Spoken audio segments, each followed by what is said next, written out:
one of the best ways to kill an art is to preserve it.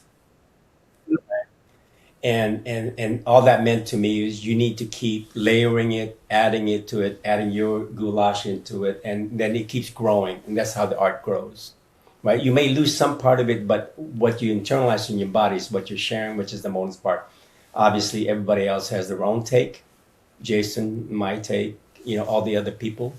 So that's all growing in their own way and with their own stuff into it.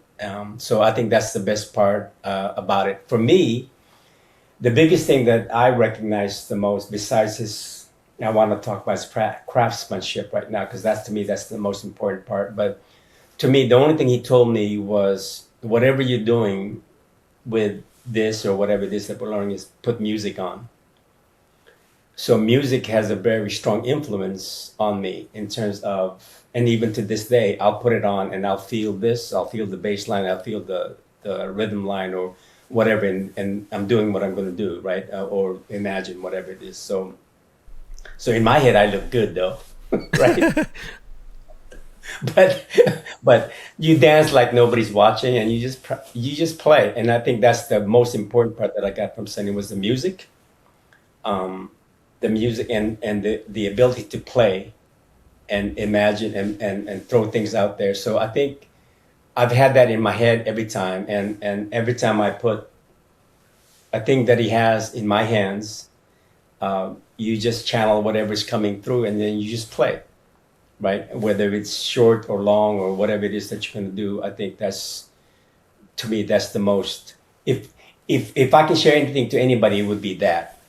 Right? Go play, go have fun, have this one thing in your head for right now, and just see what comes out of your body, right? And pretend like nobody's watching, because that's where you free yourself to explore, right? And that's the thing that I got from Sonny, is to explore, go have fun, put some music on, whether it doesn't matter how you look, it's just go play, right? So that's the biggest. I mean, I have lots of stuff to share with that, but that's the biggest thing for me, was that transfer of stuff, right? And I think if you stay in that environment, more things will come out of you, or you'll discover more things out of your body. Oh, that felt awkward. Let me see what else I can do. Oh, my left hand's not moving. Maybe I can play with that. So all those things come into play. So for me, that's the biggest thing I'd like to share to people. If there's anything I could share from Sonny, obviously there's all the other stuff, the accuracy, the cutting, and all the martial portion of it. But to me, to gain access to what he was doing, it would be that, right? The music and the play, right? And just have fun, right? Yeah, I'm curious as to if we drilled into that a bit more. I can only assume why he might suggest music to set the tone and the tempo. But also to play with kind of these polyrhythms. But then, what do you mean also by play, as opposed to? I mean, not to be, oppositional, but I think the freedom of, like, he can put Zen music in the background, and all of a sudden you're flowing with that, right? And then he can put some rhythm on, right? And play with those kind of rhythms, and whoever's coming in can kind of, without knowing, can come into that modality.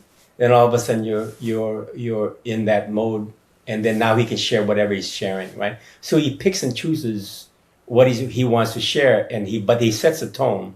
Have you guys noticed that? With the music, he sets a tone that way, or whatever's going through his head, he'll set the tone, and that's when he starts looking at where you're at, where he wants you to be. I think that's what I picked up. Right. And, so I think the music has a lot to do with it. He made his own music. He was a bass player. He started doing keyboard stuff, and just part of his inventory was the music portion of it. Right. So anyways, did I answer your question, Greg? Yeah, I think so for sure. I mean, I could definitely testify to that. He was a DJ of sorts, sometimes we wouldn't get started until he dropped the cassette in, and was like, all right. Cassette? What's that? Right, right. You know, in his Well, two deck cassette player. it's Yeah, not the 8 track, but okay. right. Yeah, yeah. In that sense, he's a maestro, as in a conductor. You know, as a conductor of tempo and mood and tone. And so, especially for people coming into his apartment, he's not trying to have people thrash the place. Right, right, But right. also it's kind of a easy way for him to say, like, just calm down and do it slowly. you Yeah, know yeah, yeah, yeah, yeah.